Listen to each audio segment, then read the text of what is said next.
Welcome back to Sub 4. My name is Rich Allen. Glad you could join me today.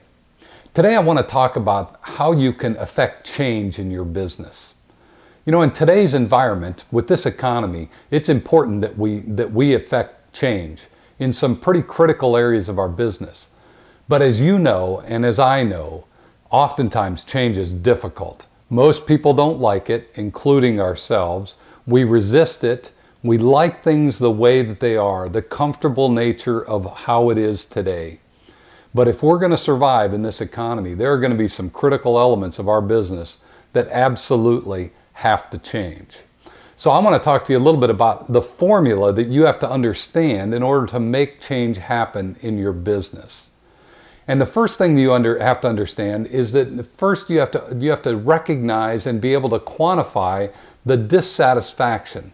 What is it that is the pain point that needs to be resolved? Make sure that that's clear and that everybody understands it, that you, the business owner, particularly understand the dissatisfaction. What is it? It may be the fact that you're every week trying to figure out how to juggle your cash flow to be able to make payroll. It may be that your customers just are not coming back because they're not getting the service that they expected. What's that dissatisfaction that's gnawing at you that you know you have to change? You have to claim it. You have to understand what it is and recognize how big it is. Secondly, you've got to have a vision for what it could be like in the future. So you have to be able to say, here's where I'm at today, and here's what I want it to be like.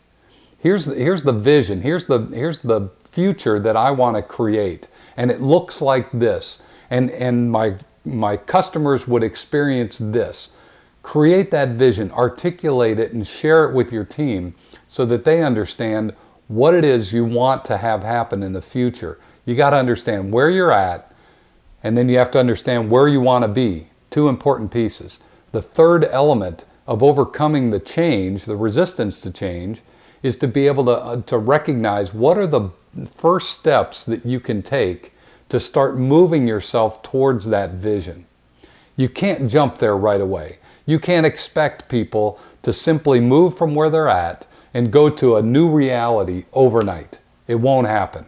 So you've got to be strategic in the way you're thinking about it and lay out some first steps. First, we're going to do this. Then we're going to do this. Next, we're going to do this. And we're going to gradually but consistently move us from this place of dissatisfaction to this future vision where things are the way that we hope and want them to be for ourselves and for our customers. You've got to think that through because it takes all three elements clearly understood to overcome the resistance that you're going to get on the other end.